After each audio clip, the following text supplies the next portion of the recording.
Hi, good evening or good afternoon, wherever you are. Hi, Gila. Thank you for joining us. Gila Vachman.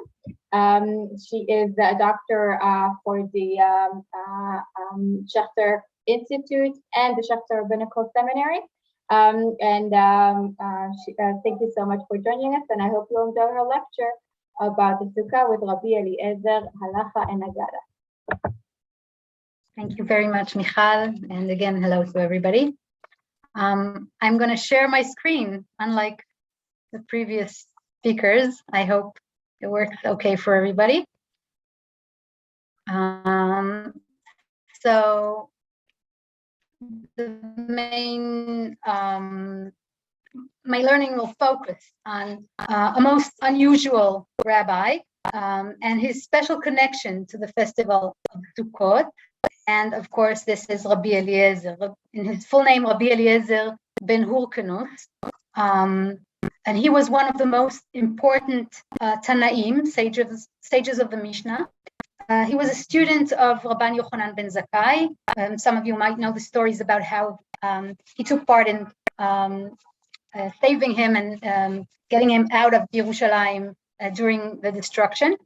And he was the teacher of Rabbi Akiva. So this puts him in a very central place. And according to the Talmudic stories, he started studying at a late age, 28 probably, and left a life of wealth to learn Torah at Rabban Yochanan ben Zakkai's Bet Midrash in Jerusalem. He established a yeshiva in Lod. So in the next 20-something minutes or so, we will look at his sayings and read some stories about him from the Mishnah, the Tosefta, the Midrash, and the Talmud. And we will examine some of the machlokot, the disputes regarding the Sukkah, in which he presents a single opinion against the opinion of the rabbis, of the sages. And we will try to understand what approach does he represent and how do the stories about him relate to his halachic approach. This is a unique combination of Aggadah and Halakhah, and they seem to affect each other. Most of them will be found in the Talmud. I'm going to bring them from several sources. I see that I am asked to enlarge the slideshow. It's not big enough. I'll do my best, but I also I'm trying to do it also convenient for me. So maybe you can enlarge your own screen or something like that. If you click on the presentation button, then it will fill the screen. Yes, but then I hope I can move. I usually have problems with that. Oh, no, you're fine. You're fine. People Okay. can do it from home. Okay, I'll try this way, and if it doesn't work, I go back to the other way. Okay, so the first source that we see here, I hope you all see it. This is from the Mishnah. Mishnah Masechet Sukkah, Perek Bet Mishnah Vav. And here is the first machloket, the first dispute. So Rabbi Eliezer says, a person is obligated to eat 14 meals in the Sukkah, one during the day and one at night. Of course, this refers to all 7 days. That's how we got to 14 meals. And the rabbis say there is no quota for this matter, except for the meal on the evening of the first festival. So first of all, we have to have in mind that in the time of the sages, in the time of the Mishnah, the custom was to have 2 meals a day, not 3 meals as we might think of it. So Rabbi Eliezer here represents a maximalist or demanding approach, which requires the person to have 2 meals a day every day, even on Chol HaMoed. Okay. On the other hand, the rabbis require only one as a mandatory meal, probably like Leila Seder, the meal of Pesach. The Gemara eventually learns this from Pesach, but nevertheless, all the other meals depend on the will of the person. It isn't mentioned explicitly, but I would assume that also the 3 meals of Shabbat should be eaten in the Sukkah because they are also mandatory. But we see a dispute, a machloket here, about how many meals a person should eat in the Sukkah. Now, this is discussed in the Talmud. The Talmud, Bavli, Masechet Sukkah, Daf Kaf Zayin Amud Aleph, tries to understand what is the reason for each side in this machloket.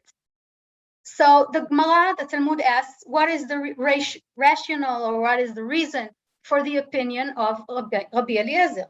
And they say he learns it from the verse, Besukkot teshvu shivat yamin. You can see the verse at the bottom of the PowerPoint, right?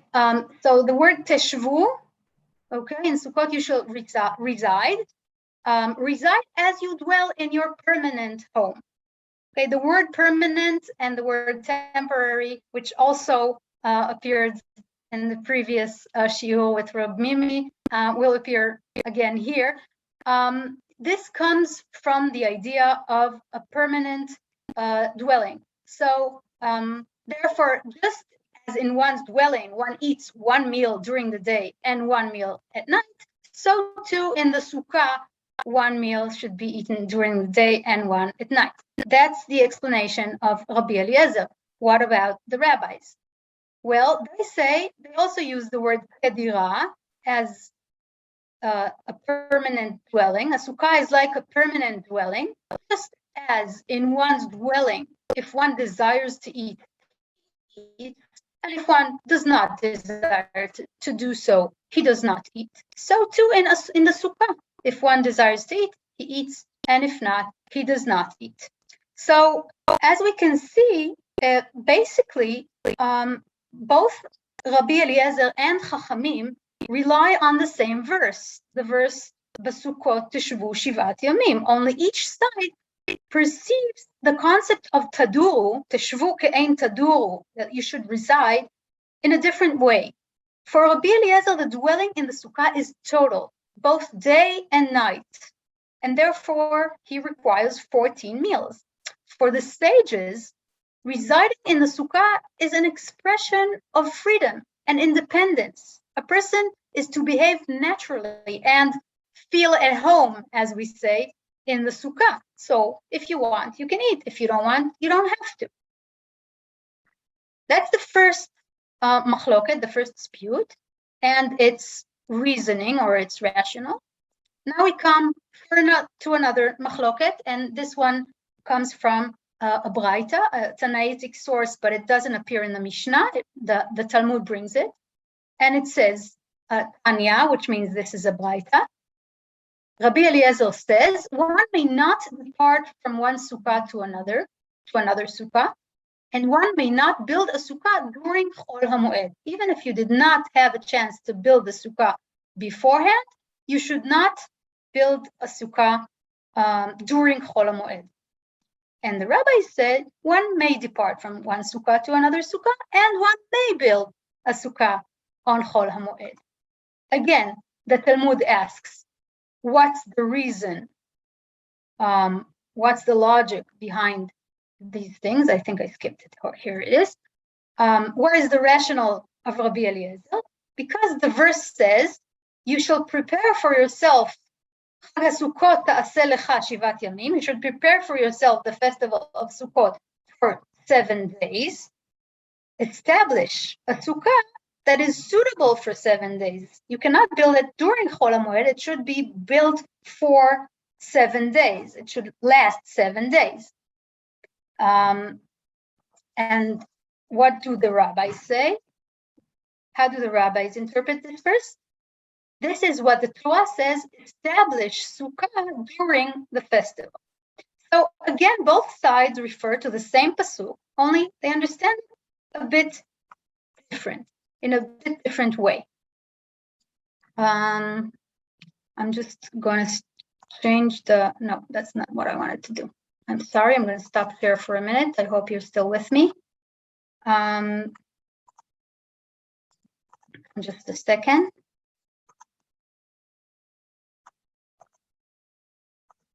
this is a chance for everybody to wake up if you fell asleep. So we see another machloket, another dispute, saying that there are two different opinions of how to look at the building of the Sukkah. Notice that the reasoning, the rationale that the Talmud gives does not refer to the first part. The Talmud does not discuss the reason for why not to leave from one Sukkah to the other. But I think we're going to get the explanation for this using the next source, which is a Midrash, the Midrash on the book of Deuteronomy, Sifrei Dvarim. And here in the Midrash, regarding the verse, Chag HaSukkot ta'aseh lecha shiv'at yamim, we actually saw this verse in the Braita before. So Rabbi Eliezer says, here's another machloket between the sides. Rabbi Eliezer says, just as one does not fulfill his obligation on the first day of the festival with his neighbor's lulav, you know that each and everyone has to have or use a lulav to themselves, say the blessing on the lulav. So he does not fulfill it with his neighbor's sukkah. It's being written, shall you make for yourself. Chag HaSukkot ta'aseh lecha. You are supposed to make the sukkah for yourself. And the rabbis say, he does not fulfill his obligation with his neighbor's lulav. That is true. It being written, and you shall take you on the first day the fruit of goodly trees, branches of palm trees. I hope you know this pasuk. Ulekachtem lachem bayom harishon. So ulekachtem lachem. You should take for each individual. But he does fulfill his obligation with his neighbor's sukkah. It being written, every native in Israel shall dwell in Sukkot. All of Israel may dwell in one Sukkah. This is a very main idea in the idea that all our people are, well, they deserve or they may dwell in one Sukkah. Technically, quite a problem. But the reason that the rabbis learned this idea comes from the word Sukkot. You can see that the word Sukkot is one Sukkah, not any. So again, we see the different way of Rabbi Eliezer and the rabbis to read the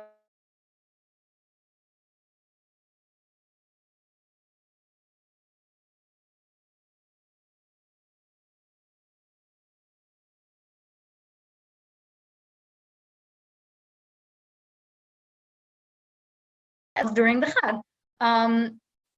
Luckily, the Halakhah is not according to Rabbi Eliezer, and I'm going to discuss this in the continuation of my view.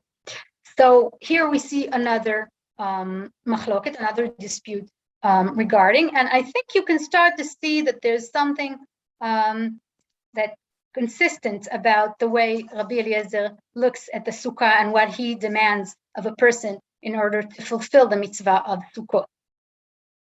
Okay, so another Tanaitic source comes from the Tosefta, which is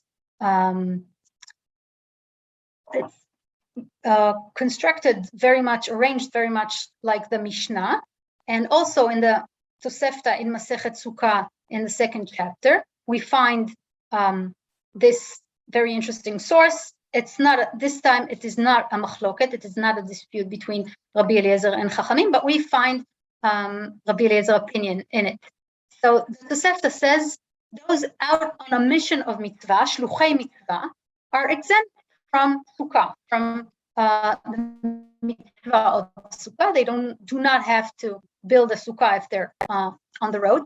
However, it is praise for a man to leave his house during the festival.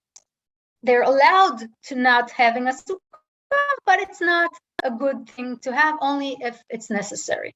And then the Tosefta tells us a story. There's a story of Rabbi Eli who went to visit Rabbi Eliezer in Lud. I remind you that Rabbi Eliezer established the yeshiva in Lud. So this story tells us about probably his pupil, that came to visit him, probably during the festival. And Rabbi Eliezer said to him, "What does this mean, Eli? Are you not one of those who rest on the festival?" It's a very not nice welcoming of your disciple, right? What are you doing here? Are you not, you're supposed to be resting now in your home and not come to visit me? Is it not said, it is no praise for a man to leave his house during the festival, since it is said, you shall rejoice. Okay, here we connect to the first the first lecture. You shall rejoice in your festival with your son and daughter. You probably know this pasuk, right? V'samachta b'chagecha ata uvincha uvitecha, etc. So I see a question here, is that Schechter talking about building a sukkah or dwelling in a sukkah? True. This source does not mention a sukkah. It only mentions a home. You should not leave your home. But we see, first of all, it comes from a Sechet Sukkah, so we might assume that it talks about the sukkah, and also the pasuk v'tzamachta b'chagecha, we know talks about Sukkot. So it doesn't mention anything about building or not building a sukkah. It says that shluchei mitzvah pturim min sukkah. They don't have to. They're exempt from the mitzvah of sukkah. They don't have to eat or sleep in the sukkah. Obviously, they're on the way. They can't do it. But what is more interesting is the story here, because the story emphasizes that Rabbi Eliezer is against leaving your home, or as we saw in the previous source, leaving your sukkah, even if it's for some kind of mitzvah. Rabbi Eli might even be a shliach mitzvah, visiting his rabbi. We know that there's a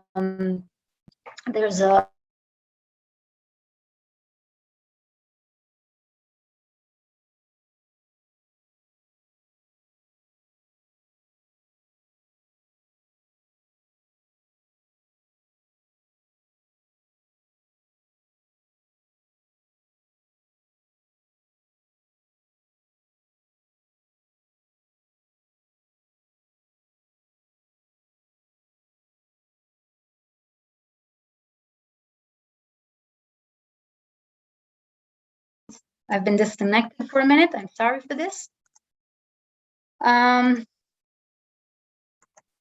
So the next source is actually a story, a very famous story in the Talmud. The Talmud brings this story sort of right after what we read, the discussion about leaving a sukkah during the festival. And this story tells us about Rabbi Eliezer. Once Rabbi Eliezer stayed in the sukkah of Rabbi Yochanan, son of Rabbi Eli, in Caesarea. This is probably the same Eli that we met before, his disciple. Now this is his son Rabbi Yochanan, in which sukkah Rabbi Eliezer.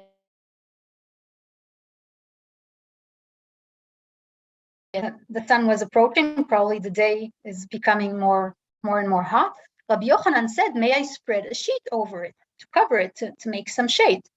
Rabbi Eliezer said, "There is no tribe of Israel from which a judge did not emerge." It's very hard to see the connection between his answer and the question. It has nothing to do, no relation whatsoever. Strange, but the story continues. In the meantime, the sun reached the midpoint of the sukkah. The sun keeps on going. Time passes. Rabbi Yochanan said, "May I spread a sheet over it?" It becomes more and more important to do it. Rabbi Eliezer said to him, "There is no tribe of Israel from which prophets did not emerge. And the tribes of Judah and Benjamin established kings according to prophets." Again, he answers. His answer has no connection to the question.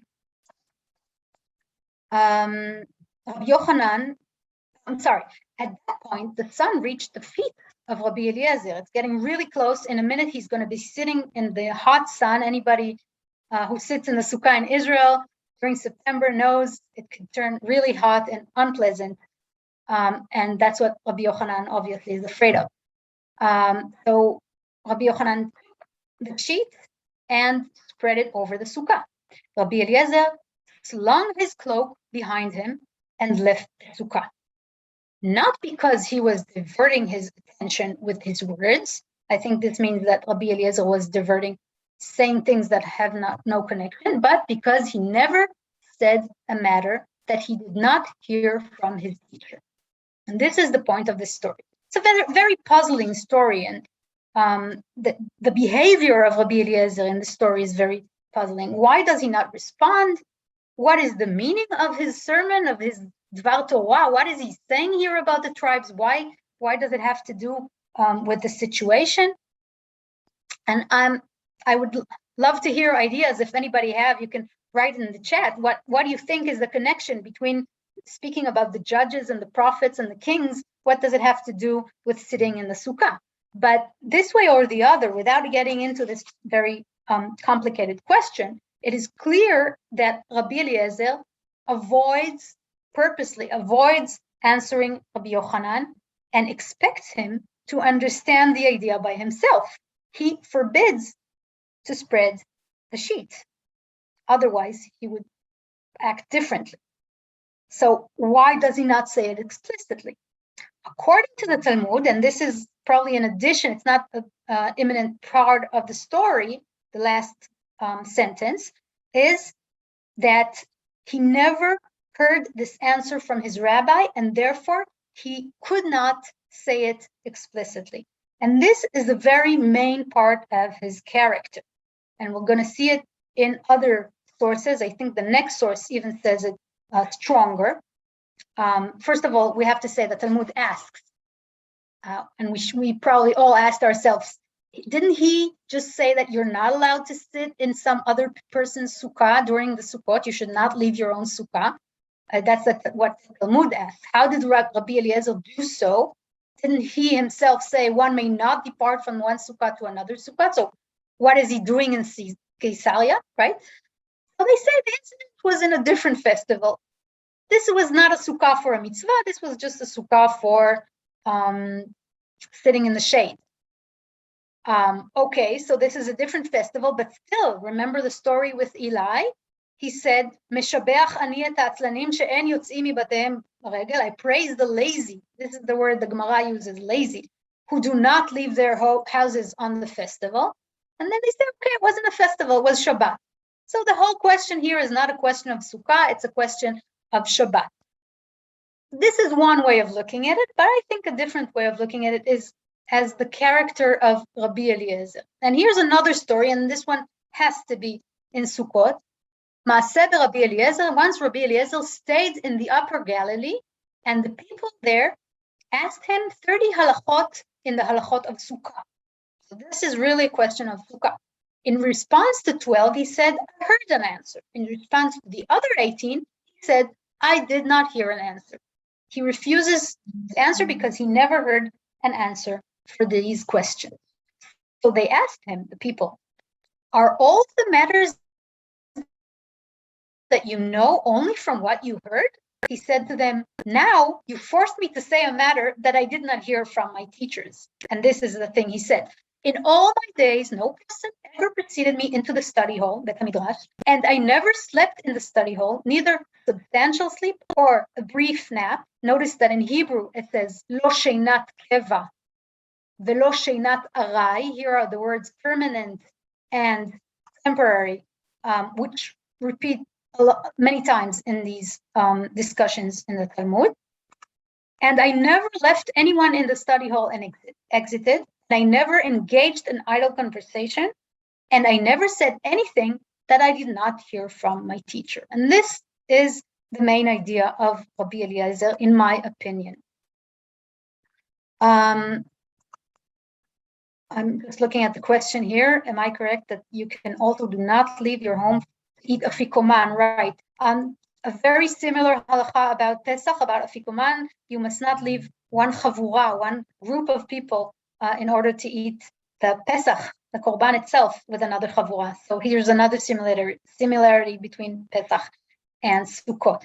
But going back to Rabbi Eliezer character, and my time is almost running up, so I really have to get things quicker. There's a very famous saying in Masechet Avot, in the Mishnah, about Rabbi Eliezer, said from his teacher, Rabban Yochanan ben Zakkai. So Rabban Yochanan ben Zakkai had 5 disciples, and they were these: Rabbi Eliezer ben Horkunos, Rabbi Yoshua ben Hanania, Rabbi Yosei the priest, Rabbi Shimon ben Netanel, and Rabbi Elazar ben Arach. And he used to list their virtues. Rabbi Eliezer ben Horkunos is a plastered cistern, a plastered pit, which loses not a drop. בור סוד שאינו מאבד טיפה. Okay, so the basic characteristic or the basic notion of Rabbi Eliezer is his preserving. He preserves the Torah he receives without, fully, in a maximum, without losing a drop, but also without changing or adding anything. Unlike Rabbi Elazar, for example, Rabbi Elazar ben Arach, Ma'ayan HaMitgaber, a rising spring. This is a different form of water, not preserving, but emerge, right? Flowing, original. Rabbi Elazar ben Arach is an independent learner, as opposed to Rabbi Eliezer, who only says what he heard from his teachers. So now I think we can understand why Halakhah was not set according to Rabbi Eliezer, because Rabbi Eliezer represents what is stable, what is very strict, and this approach does not suit the temporary and unstable nature of Sukkot, the holiday which sends us, as Rav Mimi said, sends us outdoors and asks us to remember the years of wandering in the wilderness. Ki basukot hoshavti et bnei Israel. So this is why the Halakhah was not determined according to Rabbi Eliezer.